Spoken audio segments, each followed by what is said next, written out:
यहां जो आप कर्म कर रहे हैं वो आपको भोगने पड़ेंगे, अच्छे या बुरे। बिना भोग के ये नष्ट नहीं होते। एकमात्र उपाय है, जैसे आपको वकीलों के द्वारा प्रमाणित कर दिया गया कि यहां के वकील हैं चित्रगुप्त,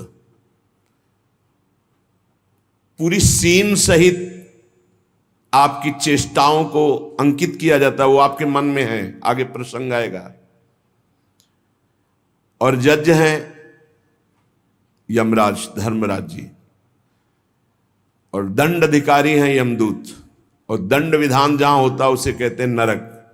तो जैसे यहां जज ने कानून से अपराध करने वाले को दंड दे दिया, जाओ तुम्हें फांसी की सजा, राष्ट्रपति का अधिकार है, वो पूरा माफ कर सकता है।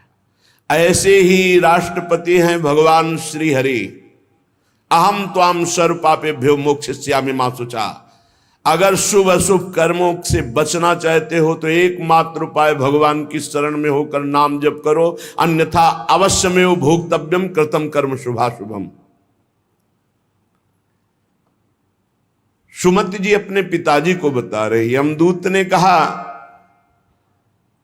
महाराज, मृत्यु लोक में मनुष्य जो पुण्य और पाप करता है बारी बारी से उसे भोगना पड़ता है। बहुत ध्यान से सुनोगे तो आपको बड़ी सावधानी प्राप्त हो जाएगी।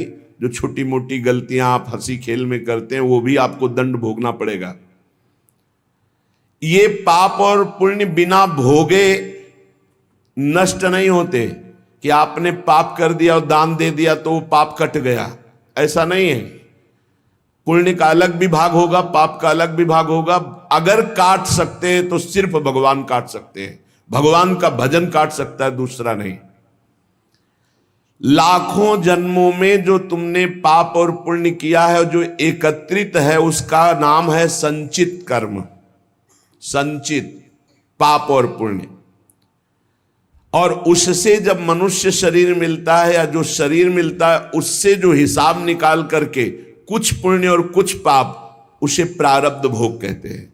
फिर यहां कर जो नवीन कर्म किया जाता है उसे क्रियमाण कहते हैं।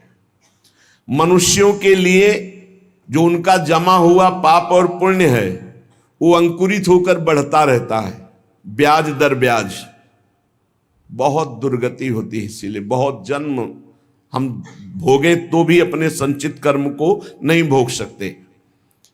जैसे बीज मिट्टी और जल की आकांक्षा करता है तभी वो उत्तम वृक्ष रूप धारण करता है, ऐसे ही पाप और पुण्य उसे प्रेरित करके पुनः पाप करवाता है, प्रेरित करके पुण्य पुनः पुण्य करवाता है। अगर पाप कर्म में रहती है तो पाप पर पाप, पाप पर पाप, और ये एकत्रित होकर वृक्ष रूप होकर समय स्थान वो निश्चित करेगा। पाप तुम्हें कहां दंड देना है, समय स्थान। बुरी दशा आने के पहले बुद्धि बदली जाती है, उसकी बुद्धि बदल दी गई। आप ना आवे आप पर ताई तहां ले जाए, वो वहीं ले जाएगा, उसी स्थान पर मारा जाएगा, उसी स्थान पर जो दंड उसे मिलना मिलेगा।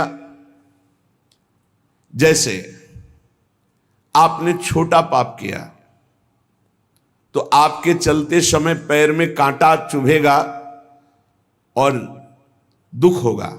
कांटा निकाला गया, थोड़ी दिन वहां दर्द रहा, खत्म हो गया, आपका पाप क्षय हो गया। छोटा पाप कोई, आगे बताया जाएगा कौन कौन से पाप से कैसे कैसे दंड मिलते हैं। अब अगर आपसे थोड़ा बड़ा पाप बना है तो वही पैर में लोहे की कील बनकर चुभेगा, कांटे की जगह लोहे की कील, अधिक दुख होगा। और बड़ा पाप बना है तो खजूर का कांटा, बड़ा कील, ऐसे आपके पैर में चुभ। बिना पाप कर्म के कहीं भी किसी को कोई भी दुख नहीं हो सकता। सिर में दर्द होना, आजीवन पूरे जीवन सिर का रोग हो गया कि वो दर्द ही होगा 2-4 दिन में, 10 दिन में, पाप का कारण। अपथ्य भोजन, सर्दी सहन न होना, गर्मी सहन न होना, हर समय हृदय जलते रहना पाप का लक्षण। भिन्न भिन्न पाप भिन्न भिन्न प्रकार के दुख देते हैं दीर्घ काल तक। शस्त्र और अग्नि आदि का भय ये पाप के कारण होता है। अनेक जन्मों के संचित पाप कोई इसी जन्म के केवल नहीं है, वो केवल मंडराते रहते हैं आकाश में दंड देने के लिए, समय इंतजार करते हैं। जैसे नरक में पड़े हुए जीव तुम देख रहे हो, घोर पाप का फल भोग रहे, केवल दिखाया गया था नरक। जानते हो किस बात से? कल याद होगा, सुमति जी ने पानी पीने जाने वाली गौओं को वैश्य कुल में 7वें जन्म में जन्मे जब थे तो उन्होंने उनको नहीं पीने दिया। इसके अपराध से उनको नरक दिखाया गया था। तो वो यमदूतों से प्रश्न करते जाते हैं और उनका उत्तर यमदूत देते जाते हैं। ये जो तुम देख रहे हो तड़पते हुए जीवों को नरक में, महापापी लोग हैं, अपने पाप का फल भोग रहे हैं। जब कोई पुण्यात्मा होता है तो स्वर्गलोक में जाता है, देवताओं के साथ रहता है, गंधर्व उसका गुणगान करते हैं, अप्सराओं का नाना प्रकार से सुख उठाते हैं। और जब पुण्य भोग क्षीण हो जाता है तो फिर यहां आकर के मनुष्य लोक में अपने कर्मानुसार जन्म लेते हैं। राजन, ये जो तुमने पूछा कि किस किस पाप से पापियों को कौन कौन सा नरक में दंड मिलता है, वो मैं बतला रहा हूं। जो नीच मनुष्य कामना और लोभ के वशीभूत होकर दूषित दृष्टि से हर स्त्री को भोग भाव से देखता है, जिसको देखता है बस काम भाव से देखता है। बोले जो दुष्ट दूषित भाव से माताओं बहनों को भोग दृष्टि से देखता है, तो यहां बड़ी बड़ी चोंच वाले वज्र के समान जिनकी चोंच ऐसे गिद्ध बार बार हजारों वर्ष उनकी आंखों को नोचते और खाते रहते हैं। वो आंखें बार बार होती रहती हैं, बार बार निकालते। यही वहां है कि मरना नहीं है। उनकी दोनों आंखों को वज्रतुल्य नरक के पंछी बार बार निकालते हैं और खाते हैं, और उनके पुनः नए नए नेत्र उत्पन्न हो जाते हैं। इस पापी को पलक झपकने तक के लिए विश्राम नहीं मिलता, निमिष तक के लिए कि थोड़ा चैन मिल जाए। महान दुख होता रहता है। हजारों वर्ष तक उसको इस नेत्र दर्द पीड़ा भोगनी पड़ती है। और फिर जब मृत्युलोक में जन्मता है तो नेत्र रोगी पैदा होता है। वो यहां पैदा होगा नेत्र रोगी, या नेत्र ही नहीं है या नेत्रों में दिखाई नहीं दे रहा, कई तरह के व्यवधान, जिन्होंने नेत्रों का दुरुपयोग किया। अब जिन लोगों ने, जिनको तुम देख रहे हो इनकी जबान काटी जाती, बार बार जबान नोची जाती है, ये वो लोग हैं जो शास्त्र का गलत उपदेश किए हैं, गलत अर्थ किए हैं, अपनी वासना की पूर्ति के लिए शास्त्र का गलत प्रयोग किए हैं, जो किसी को गलत सलाह दी है तो इनकी जबान बार बार छोटे छोटे हिस्से में तलवार से काटी जाती है। शास्त्र का उल्टा अर्थ बताया, उसकी जबान को वहां हजारों वर्ष काटा जाता है। खिलवाड़ नहीं, प्रश्न उत्तर कर देना। अगर आपका उत्तर गलत है तो आप नरक जाएंगे। प्रश्नकर्ता तो आप पर श्रद्धा करके पूछ रहा है और आपने मनमानी उत्तर दे दिया और वैसा आचरण कर दिया तो उसको पाप नहीं लगेगा, पाप आपको लगेगा क्योंकि आपने आदेश किया है और आपकी दुर्गति हो जाएगी। इसीलिए अनाधिकारी को जब जनक जी महाराज विदेह राज ने पूछा, निमि जी ने नवयोगेश्वरों से कि मैंने यही प्रश्न कर्म के विषय में सनकादि से पूछा था, वो मौन थे, कोई उत्तर नहीं दिया, क्यों? तो बोले उस समय आपका ज्ञान जागृत नहीं हुआ था, आप उस समय अनाधिकारी थे, कर्म का बड़ा सूक्ष्म विषय होता है, इसीलिए मौन थे। ऐसा नहीं कि हर प्रश्न का उत्तर फटाक से दे दे, और वो गलत है अगर उत्तर तो शास्त्र सम्मत नहीं है तो उत्तर देने वाले को नरक का दंड मिलेगा, उसकी जबान हजारों वर्ष वहां काटी जाएगी। जो शास्त्र का गलत अर्थ करता है, जो शास्त्र को अपनी वासना पूर्ति के लिए घुमा करके बोलता है, जो किसी को बुरी सलाह देता है, उसकी जबान यहां काटी जाती, जो देख रहे हो। और हे सुमति जी, जो वेद की निंदा करते हैं, देवताओं की निंदा करते हैं, संतों की निंदा करते हैं, वैष्णव की निंदा करते हैं, गुरु की निंदा करते हैं, गुरु पर दोष दृष्टि करते हैं, गुरु को वक्र दृष्टि से देखते हैं, क्रोध दृष्टि से। उन सब को यहां भयंकर वज्र तुल्य वाले जिनकी चोंच है, ऐसे पक्षी गिरा गिरा करके उनके अंगों को नोचते हैं, जबान, आंख और उनके शरीर के अंगों को। जितने निमेष तक उनके द्वारा ये जिह्वा जनित पाप हुआ है, उतने 1000 वर्ष तक उनको पक्षी नोचते हैं। जो नराधम बिना दोष के दो मित्रों में फूट डाल देते हैं, एक दूसरे की चुगली करके, पिता पुत्र स्वजन में भेद पैदा कर देते हैं, और जो पुरोहित, बहुत ध्यान देने योग्य बात, अनुष्ठान का संकल्प लेता लेकिन अनुष्ठान पूर्ण नहीं करता, जजमान को क्या पता। जो पुरोहित जजमान से नियत संख्या ले ली धन और अनुष्ठान पूरा नहीं किया, या जो अपनी माता और पिता का अपमान किया, जो अपनी शरणागत, अपने अर्धांग विराजमान पाणि ग्रहण की हुई पत्नी का विविध प्रकार से अपमान और शोषण किया, वो यहां आरे से चीरे जाते हैं 1000 वर्ष तक। दिखाया, देखो ये बीच आरे से आराम आराम से एक एक अंग चीरे जाते हैं।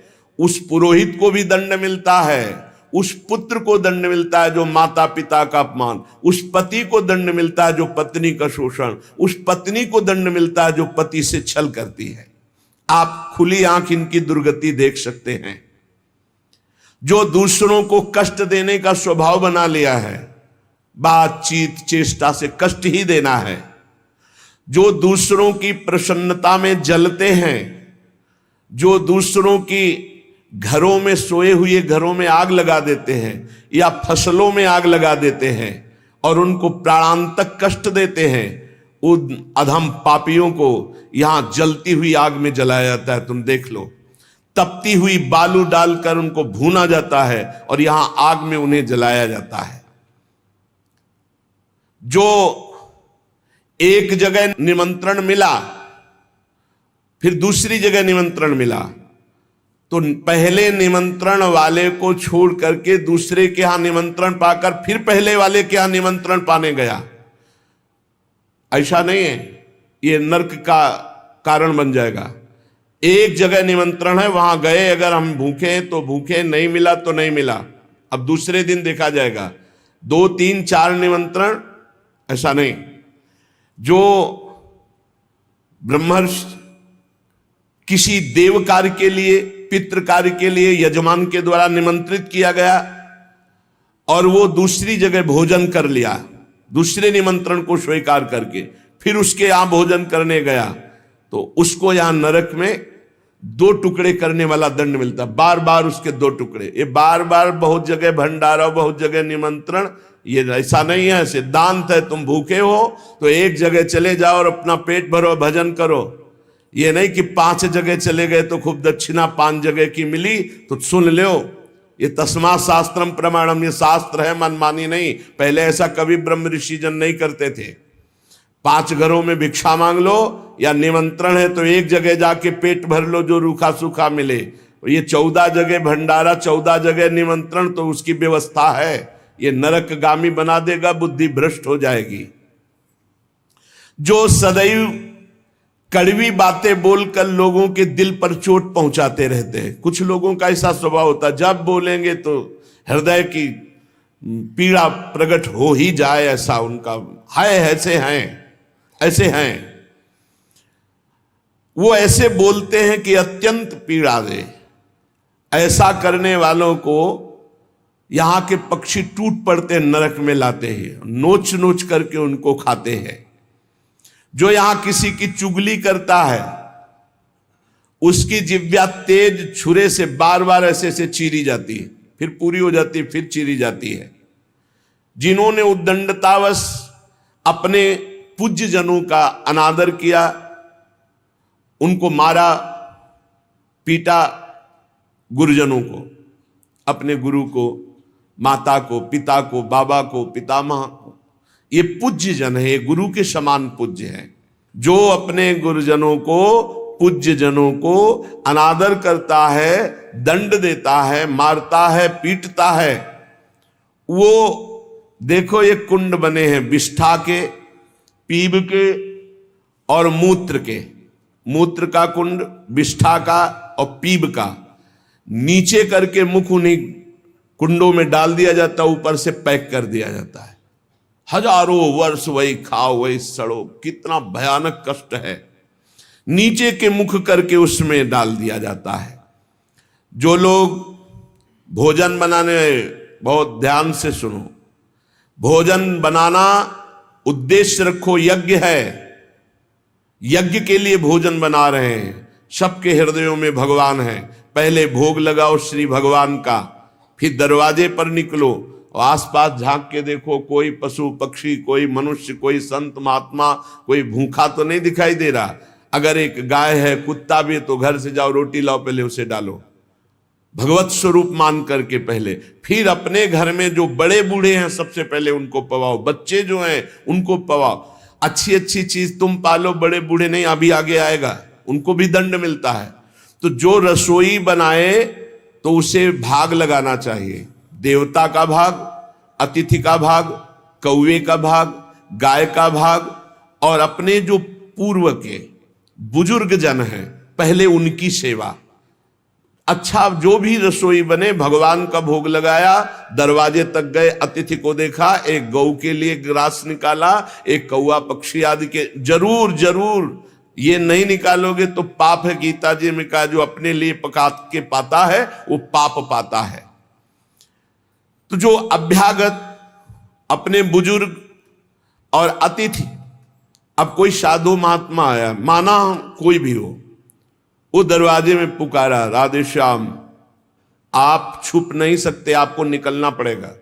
हाँ राधे राधे, क्या चाहिए, क्या सेवा करूं आपकी? आप जल पिएंगे, आप भोजन पाएंगे? नहीं, मुझे पैसा चाहिए। वो नहीं दे सकता, खत्म खेल, आपका आदर हो गया।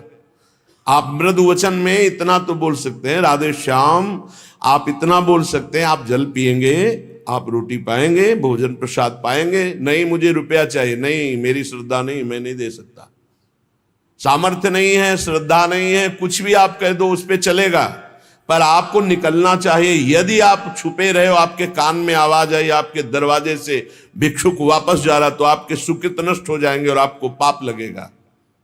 ये धर्म है, अतिथि देवो भव। देना ना देना वो आपके ऊपर की बात है, लेकिन मृदुवचन, जल और भोजन, ये तीन तो प्राय सब नहीं, कुछ है एक फल दे दे। अगर वो कहता है मुझे भूख लगी है, तो आप वहीं गेट के बाहर बैठिए, परिचय नहीं है इसलिए, घर में जो सदस्य पुरुष वर्ग का, उससे 2 रोटी भेज दीजिए। जो दुष्ट आए हुए अतिथि का अपमान कर देता है, अतिथि देवो भव, बड़ी महिमा है गृहस्थ धर्म में अतिथि सेवा, साधु सेवा की, उसे यहां पीब चाट चाट के पवाई जाती है नरक में।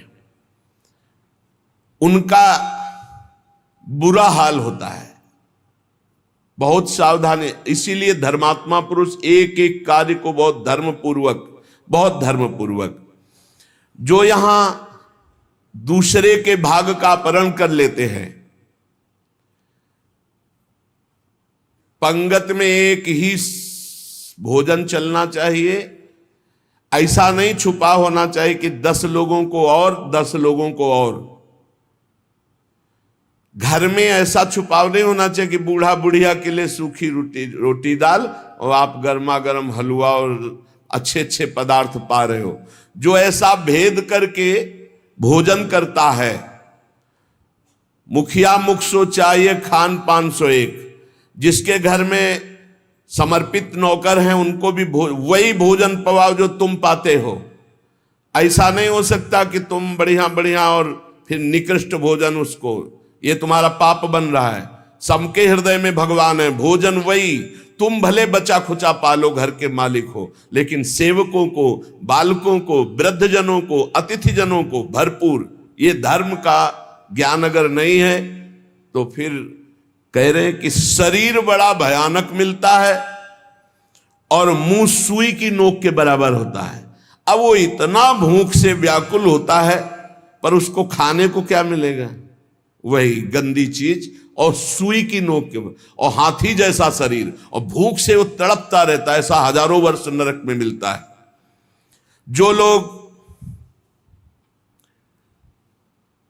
पंक्ति में ब्रह्म ऋषियों को, वैष्णवों को बैठाल दिया, जैसे कई कि अपने रिश्तेदार आए तो पुआ पूरी हलवा, और अगर साधु महात्मा आए तो हृदय में जलन हो रही है। ऐसा भक्त चरित्रों में पाया गया है कि भक्तजन आए तो देख करके जलन पैदा हो गई और कहा हम बीमार हैं, हमसे नहीं हो पाएगा।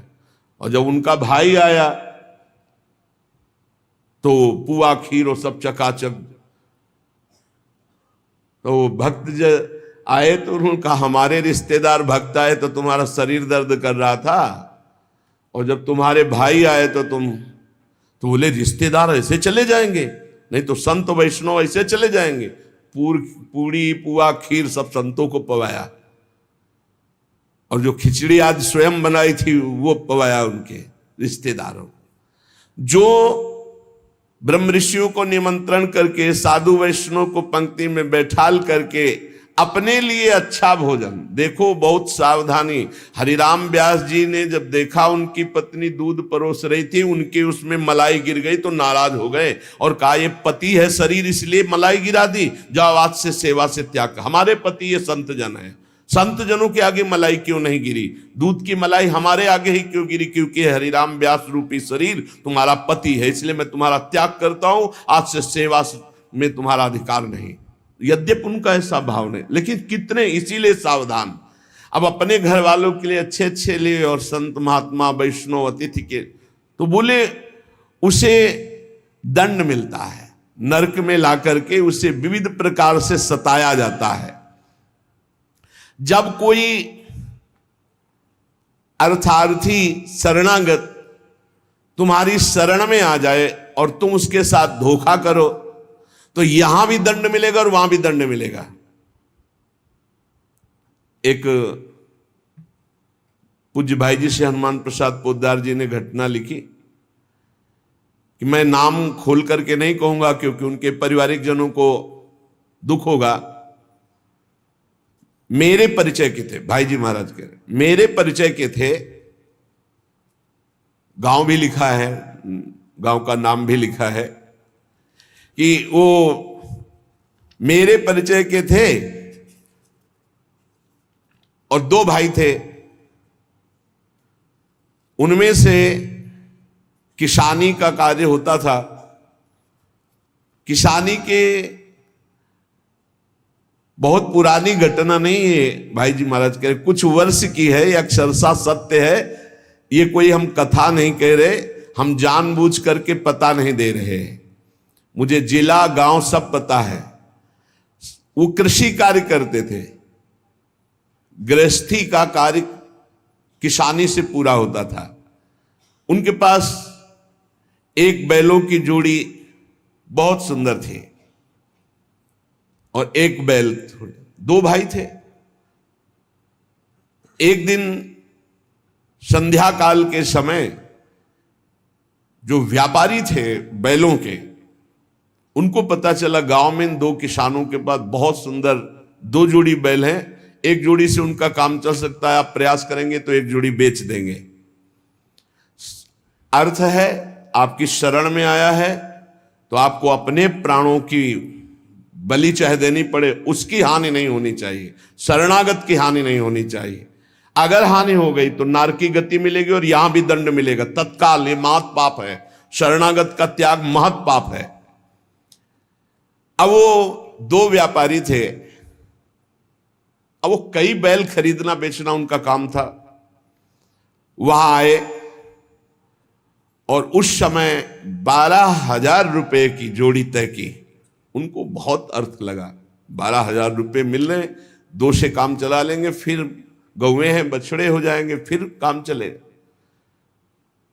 12,000 रुपए ये देंगे और ये व्यापारी हैं तो उनके पास थैला भी था तो और भी रुपए होंगे। संध्या का समय था। व्यापारी ने कहा कल सुबह हम बैल लेकर चले जाएंगे, आज रात हम तुम्हारे यहां सो जाएं। रात्रि हो रही, उनके मन में तुरंत चलने लगा दोनों किसान भाइयों के। उन्होंने कहा हाँ हाँ बहुत आराम से खाइए पिए, आपका घर है। उन्होंने कहा आज रात्रि हम आपकी शरण में हैं, आप हमारे और हमारे धन की रक्षा कीजिए, कल सुबह हम 12,000 आपको देकर आपके बैल लेकर चले जाएंगे। अब एक तो अतिथि, दूसरे शरणागत। रात्रि में अच्छा भोजन पवाया और बारंडे में लिटा दिया। घर के बाहर चौपार होती थी, जिसे बारंडा कहा जाता है, उसे चौपार कहा जाता है। वो 8-9 बजे शयन कर गए। कहीं कहीं बरोठा कहा जाता है, कहीं बारंडा कहा जाता है, कहीं चौपार कही जाती है। अब दोनों ने अपनी पत्नी से विचार किया कि अगर इन दोनों को मार दिया जाए तो बैल भी नहीं जाएंगे, 12,000 तो मिलेंगे भी, और भी व्यापारी है, पैसा इसके पास है, बहुत आनंद रहेगा। ये भाव बिल्कुल नाशकारी, क्योंकि उस शरण में है तुम्हारी, वो अतिथि है, बिल्कुल। ये तो मतलब लोक परलोक तत्काल नष्ट कर देता है, तत्काल। इसे महत् पापों में कहते हैं, और महत् पाप तत्काल प्रभाव दिखाता है, तत्काल। वो ऐसा नहीं कि नरक जाओगे वो बाद की बात, तत्काल तुम्हें दंड देगा। ये महत् पाप तत्काल दंड देता है। उनके हृदय में हत्या करने का पूरा विचार बन गया, पाप भरी योजना। पत्नी उनकी सहयोगी हुई तो पत्नी ने कहा पहले लाश गाड़ने की व्यवस्था तो सोचो, घर में तो गाड़ी नहीं जा सकती। तो उनका हमारा खेत है बगल में गन्ने का, हम दोनों जा रहे हैं और एक ही गड्ढे में दोनों को दबा देंगे, इनके नाप का गड्ढा खोद के अभी आते हैं हम। वो अति शीघ्र गन्ने के खेत में जाके गन्ना काट के और गड्ढा खोदने लगे। दैव योग से एक पड़ोसी को सोच लगी, भगवान का विधान होता जाको राखे साइया मार सके न कोई। वो सोचा बगले में गन्ने का खेत है, यहीं निपट लेते। पहले शौचालय तो हुआ नहीं करते थे, गांव के बाहर खेतों में दूर जाना होता था। अब वो गन्ने के खेत में बगले में जाके, अब ये बोले इतने में 2 आ जाएंगे। उसको लगा ये रात्रि में क्या प्लान बना रहे हैं। नजदीक गए, वो देखो एक को नीचे कर देंगे, एक को ऊपर कर देंगे। बोले कहीं पाप तो नहीं हो रहा। बोले 20,000 रुपया उसके पास है, तुम पाप की सोच रहे हो। उनको जो सोच गया था उसकी सोच तो हो गई। उसने सोचा कोई घटना हो रही, तो उनका दोनों को मार करके इसी में गाड़ देंगे, 2 गड्ढे खोदने की जरूरत नहीं। अच्छा 2 हैं और देखो कोई जानेगा नहीं, बरोठे में ही तो पड़े हैं और सो गए होंगे। फौरन उसने जल से पवित्र हुआ, भागा, उनके घर में गए, पड़ोसी ही था, वहां दोनों को जगाया और कहा ये अभी चलो हमारे साथ। कहाँ है तुम्हारा पैसा, पैसा ले लो। अब वो भगवान की प्रेरणा से बचाने के लिए तो उनको संशय भी नहीं हुआ, फौरन अपने झोला लिए जिसमें रुपया रखे थे, और वैसे ही गद्दा बिछा हुआ, वैसे ही रजाई रखी हुई, अपने घर में ले गया और कहा इन दोनों भाइयों ने मारने का प्लान और गड्ढा खोद दिया है, चुप यहीं शांत में। और उनके दोनों के एक एक लड़के थे जो नौटंकी देखने गए थे गांव के। कर्म बड़ा निकृष्ट संकल्प किया था, इसलिए पाप कर्म प्रेरित करके उन लड़कों के मन में है कि हमें नाटक अच्छा नहीं लग रहा, छोटे जगह चलो यार, हमें अच्छा नहीं लग रहा, हमें सोने का मन है। दोनों मस्ती से बातचीत करते हुए आए तो देखा बरोठे में गद्दा बिछा है और रजाई। तो उनका शायद माता पिता ने सोचा हो कि रात्रि में पता नहीं कब ये आएंगे तो दरवाजा खोलना पड़ेगा, यहीं सो जाते हैं। दोनों मुंह ढक करके उसी में सो गए। अब वो दोनों, भगवान का विधान बड़ा विचित्र होता है, दोनों गड्ढा खोद करके आए, अपनी पत्नी से कहा काम हो गया, गड़ासा निकाल, गड़ासा निकाल। बोले तू पैर पकड़, भाई से कहा तू खोपड़ी पकड़। अंधेरे का मामला, कोई बिजली तो गांव में रहती नहीं थी। दोनों पुत्रों को काट दिया और मैं गद्दा और रजाई सहित समेट के गड्ढे में तोप के। अब जब वहां गड्ढे में डालिया तो बोले झोला कहाँ है रुपया का? बोले हमने तो सोचा था सिराने ही होगा। बोले गद्दा रजाई तो लपेट के नहीं डाले? बोले पक्का नहीं, ऐसा कैसे हो सकता है? बोले रुपया कहाँ है? अब वो तो बड़े चिंतित कि जिसके कारण मारा वो रुपया नहीं। और फिर गए गड्ढा खोदा और जब देखा कि हमारे लाला, हमारे ही पुत्र, और ना तो चिल्ला सकते हैं ना रो सकते हैं, ढूंढा वहां पैसा नहीं, ना वो जिनको मारना था वो थे नहीं, अपने बेटों को मार दिया। सुबह हुआ तो पड़ोसी निकाल के लाया उनको, कहा ए भाई बड़ा सुंदर प्लान बना रहे थे इन दोनों को मारने का, पैसा भी सुरक्षित और ये भी सुरक्षित, अब हम जा रहे हैं सरकार से रिपोर्ट करने। दोनों को जेल हुई, दोनों पुत्र मारे गए, दोनों पत्नी और पति सहित सजा को प्राप्त। अगर शरणागत है, कोई धन लिए हुए है, आपके समीप आया हुआ है और आप थोड़ा भी लालच करके उनका अहित करना चाहते हैं तो शरणागत का अहित सोचना मात्र अहित कर दिया, ये तो यहां दंड मिला, पूरा जीवन बर्बाद हो गया, पूरा जीवन बर्बाद हो गया। पति पत्नी जेल में, लड़का मार डाला, रह क्या गया, सब बर्बाद, और अब नारकी गति भी होगी। तो कह रहे हैं जो आए हुए शरणागत के साथ छल करता है तो यहां थूक, खखार, बिष्ठा, इसके कुंड बने हैं, इनमें डाल दिया जाता है, आनंद लो। सोचो, थोड़ी देर भावना करो, गटर में पैक कर दिया जाए, आपको मरना है नहीं, थूक खखार लाल, उसमें ये नारकी गतियां हैं। हे सुमति, बहुत ध्यान दीजिए, जो लोग झूठे मुंह और झूठे हाथ, देवता का स्पर्श, देवता को प्रणाम, गुरुजनों को प्रणाम, जो लोग ऐसा अपवित्र कार्य करते हैं उनके हाथों को यहां यमराज तिल तिल भर करके काटते हैं। जैसे कोई सब्जी नहीं काटता, ऐसे बड़ी रफ्तार से ऐसे बार बार काटते। अरे ऐसे थोड़ी शास्त्र में, हम यहाँ खाए डोल रहे हैं, ऐसे जूता पहने भोजन कर रहे हैं, न कुल्ला न आचमन, ये सब नारकी गति को प्राप्त होने वाले जीव, तभी बुद्धि भ्रष्ट मनमानी आचरण कर। पहले जानते हो गांव में कैसे पंगत पवाई जाती थी, सबके चरण धोए जाते थे।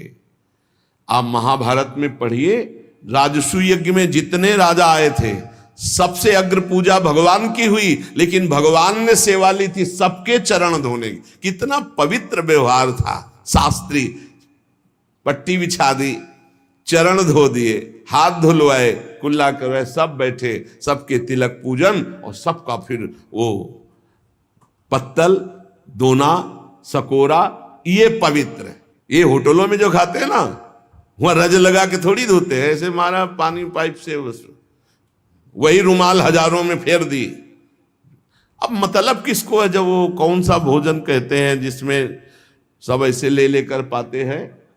हाँ, अब हमें तो कहना भी नहीं आता। अब सोचो, उसमें वही शराब पिए हुए व्यक्ति खा रहा है, उसी से आप ले रहे, उसी से जो जो मना। अब वो पाया फिर लेने का मन है, फिर कोई रोकने वाला है? वहां कोई खड़ा है नहीं, सब रखे हैं, बोले ये वीआईपी लोग हैं, वीआईपी लोगों को वीआईपी व्यवस्था है, समझ लीजिए। जो झूठे मुंह होकर के या भगवान सूर्य चंद्र की तरफ करके लघु शंका करते हैं, सूर्य उदय है, सूर्य भगवान की तरफ, चंद्र भगवान की तरफ, भगवत विग्रहों की तरफ लघु शंका करते हैं, तो उनके आंखों में आग का अंगार रखा जाता है, ऐसे बार बार चीखते जलते हैं।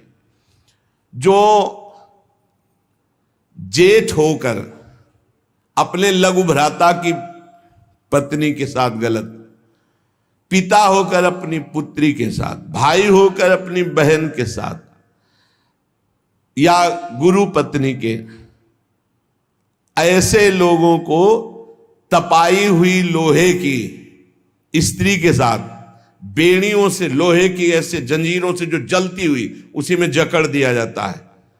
बहुत तुम्हारी बुद्धि भ्रष्ट हुई थी, जो बहन बेटी और पवित्र संबंध भी नहीं तुम्हें दिखाई दिए, तो उसमें लपेट दिया। लोहे की स्थिति धधकती हुई आग, लोहे की जंजीरों से बांध दिया। त्राहिमाम पुकार रहा है, हजारों वर्ष बंधा रहे, मरना तो है नहीं। जकड़ दिया जाता, आग का अंगार आसो पास उसके रख दिया जाता है। उसके पूरे के पूरे शरीर में बार बार दाह आग होती है, चिल्लाता है। ऐसे नराधमों को यहां बहुत दंड दिया जाता है। यमदूत कहते हैं, जो अपने कानों से गुरु की निंदा सुनता है, जो अपने कानों से वैष्णवजनों की निंदा सुनता है, जो दूसरों की निंदा सुनकर के हर्षित होता है, ऐसे पापियों को यमदूत जो लाते हैं यमराज के, वो तपाया हुआ लोहा उनके कानों में डाला जाता है। बार बार तपाया हुआ लोहा, बार बार। गुरु निंदा सुनी, संत निंदा सुनी, वैष्णव निंदा सुनी, सुनने वालों को। और बड़े हर्षित होते जब किसी की निंदा होती ना, तो कुछ लोग ऐसे हर्षित होते जैसे उनको सम्राट पद मिल रहा हो। अरे पर निंदा के किए ते आवत नहीं कछुआत, मूर्ख पर्वत पाप को ले चल अपने साथ। यहां विलाप करते हैं, पर यहां यमदूत स्वयं कह रहे हैं, हम लोगों के हृदय में दया तनिक भी नहीं है, और क्रोधित होकर उनको और कष्ट देते हैं। जैसे वो विलाप करते हैं तो क्रोधित होकर और कष्ट देते हैं। जो देव मंदिर में जमीन लगाई गई या किसी ऋषि मुनि को दान में दे दी गई, या कोई सभा भवन है सार्वजनिक, जो इनको तुड़वा कर उनकी जमीन हड़प लेते हैं, उस जगह अपना निवास स्थान बना लेते हैं, उसका प्रयोग करते हैं। यहां यमदूत उन्हें ला करके धीरे धीरे उनके शरीर की खाल उधारते हैं। पूरी उधल गई, फिर शरीर में नई खाल, फिर धीरे धीरे होश में। ये नहीं कि देवालय की लगी हुई संपत्ति का प्रयोग कर लिया, या देवालय को विध्वंस कर दिया, या सभा भवनों को विध्वंस करके अपने लिए अपना कब्जा, तो फिर ये वो चीखते चिल्लाते, पर यहां दया नहीं है। जो गौ के स्थान में, पवित्र स्थान में जल में मल त्याग करते हैं, जैसे नदी है, कोई सरोवर है, या गौशाला है, या देवालय है, उसकी सीमा में मल त्याग करते हैं।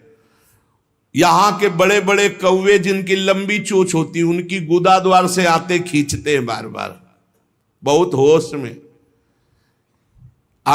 ये शास्त्र सुने नहीं जाते, इसलिए मनमानी पापाचरण होते हैं। जो जहां मनाया वहां, जो अपनी कन्या को रकम दे के बेचते हैं, बेचना होता है कि हमको इतना, ऐसा एक से बेचा फिर दूसरे के साथ बेचा, उसको यहां लाया जाता है और उसके शरीर में बड़े बड़े घाव किए जाते हैं, और फिर नमक की नदी है, उस नदी में डाल दिया जाता है। वो मात क्लेशित हजारों वर्ष। जो मनुष्य विकट संपत्ति और वो समस्या ही नष्ट हो गई, पुत्र, भृत्य, पत्नी, बंधुवर्ग और बुजुर्ग जन, किसी का त्याग कर देता है विपत्ति आने पर, और अपना पेट पालन करने लगता है, इनको छोड़ देता है। तो यहां हम लोगों में कुछ यमदूत ऐसे हैं जो बिल्कुल कर्कश होकर के उनके मांस को नोचते हैं और उसी के मुंह में डालते हैं, उसी को खवाते हैं, उसे खाना पड़ता है। जो मनुष्य अपने पुण्यों को यहां बेच देते हैं, उनकी बड़ी दुर्गति होती है। जैसे 1 घंटा नाम कीर्तन करेंगे 500 रुपया लेंगे, अमुक कार्य करेंगे अमुक रुपया लेंगे। जो अपने पुण्यों को बेच देते हैं, कई तरह से बेचना होता है, अब उनकी व्याख्या कहां तक करें। जो अपने पुण्य कार्यों का दाम लेते हैं, बेच देते हैं, वो पापी हैं, और उनको यहां चक्कियों में डाल के नरक में पीसा जाता है, जैसे आटा पीसा जाता है। बेचे ही वेद धर्म दुइले ही, ऐसा नहीं था। परोपकार के लिए ब्रह्म ऋषियों का जीवन था। कुछ मिला नहीं, किसी भी तरह जीवन व्यतीत करते थे। कृष्ण शरीर, बड़े बड़े चक्रवर्ती सम्राट भयभीत होकर खड़े हो जाते थे। तप पूर्ण जीवन, बेचने का कहीं विधान नहीं। जो जीवन में अपने किए हुए पुण्यों को बेच देते हैं, उनको वहां चक्की में जैसे आटा पीसा जाता है ऐसा पीसा जाता है। ये ना समझो कि मौज ले लो, यहां तुम मनमानी कर लो, भोगना पड़ेगा। अवश्य में भोक्तव्यम, नरक में जाकर के हिसाब भोगना पड़ेगा। चक्कियों में पीसे जाते हैं जो अपने पुण्य कर्मों को बेचते हैं। जो यहां किसी की धरोहर मिली, ये भैया हमारे इतने रुपए रख लो, ये सामग्री रख लो, हम समय से ले लेंगे, हमारी अव्यवस्था है, और फिर वो मुकर गया कि कौन धरोहर कब दिया कैसे दिया, तो उन्हें यहां जलती हुई लोहे की जंजीरों से बांध दिया जाता है और ऐसे कुंड में फेंका जाता है जहां बड़े कीड़े भयामने विषैले, और वो उनको हजार हजार वर्ष तक नोच रहे, उसी में बंधे चीख रहे। कौन? जो दूसरों की दी हुई धरोहर को ना देकर मुकर जाते, कब तुमने दिया। जो पापी दिन में मैथुन करते हैं, शास्त्रीय मर्यादा में दिन में मैथुन करना निषेध है। जो रात्रि में पराई स्त्री से मैथुन करते हैं, दिन में चाहे अपनी स्त्री क्यों न हो, मैथुन निषेध है। और जो इसीलिए महाभारत में एक प्रसंग आता है, एक ऋषि को उनकी पत्नी ने दिन में बहुत प्रेरित किया। उनका नाम हमें तो स्मरण नहीं आ रहा, किंदम, हाँ ऐसे कुछ नाम था। तब उन्होंने कहा दिन में पुरुष रूप में तो हम आपके साथ मैथुन कर नहीं सकते, आप बहुत प्रेरणा करती, इसलिए पशु बनना पड़ेगा। तो आप भी अपने संकल्प से मृगी रूप धारण करो, मैं मृग रूप धारण करता हूं। ऐसा ही हुआ, मृग रूप होकर के वो सहवास कर रहे थे। इतने में ही महाराज पांडु ने देखा तो उन्होंने बाण संधान कर दिया। अब जे ही बाण लगा तो मृग रूप तो हट गया ऋषि, और तब वो हाहा खाए कि मुझे नहीं पता था कि आप ऋषि हैं। तो उन्होंने घटना बताई थी कि मेरी पत्नी विवश थी काम से, इसलिए मुझे पशु रूप धारण करना पड़ा, क्योंकि दिन में मनुष्य रूप से मैं तो नहीं किया जा सकता। जाओ, तुमने मुझे इस स्थिति में मारा है, अगर ऐसी स्थिति तुम्हारी हुई अपनी पत्नी के साथ तो तुम्हारे मृत्यु का योग हो जाएगा। मृत्यु का योग हो भी गया। तो जो दिन में अपनी स्त्री से या रात्रि में पराई स्त्री से, वो यहां पापी जन लाए जाते हैं। बहुत गहरा कुंड है जो खोपड़ी के बल उसमें छोड़े जाते हैं, और लोहे के बड़े बड़े नीचे कांटे लगे हुए हैं, पूरा बिंध जाते हैं। फिर निकाले गए, फिर फेंके। अरे भाई होश में, जैसी थरिवंश नरक गति दुर्भरियम द्वारे कटियत नक्षी के। और जो सदैव नई नई भोग प्रवृत्ति के लिए नवीन नवीन स्त्रियों को फंसाते रहते हैं और उनसे सहवास करते हैं, तो यहां एक बहुत बड़ा वृक्ष है सेमर का जैसा, और उसमें बहुत ही विषैले कांटे हैं। उस पापी को उसमें जबरदस्ती खींचा जाता है, बार बार नीचे बार बार ऊपर, करो आलिंगन। अधिक मात्रा में वो खून से लथपथ होकर जहरीले कांटे लगने से व्याकुल होकर त्राहिमाम पुकारता है। जो लोग पराई स्त्रियों को फुसलाकर उनके सतीत्व को नष्ट करते हैं, जो लोग अपने धन के घमंड में आकर गुरुजनों को नीचा दिखाते हैं, जो लोग अपने गुरुजनों के प्रति रोष दृष्टि रखते हैं, उनको यहां लाकर जैसे चटनी पीसी जाती शिला में, ऐसे बड़ी बड़ी शिलाओं से उनको पीसा जाता है। यमदूत सुमति जी को बता रहे हैं, और वो बहुत कष्ट पाता है। ये यमलोक बड़ा दुखमय है, दिन रात यहां व्यथा ही व्यथा है।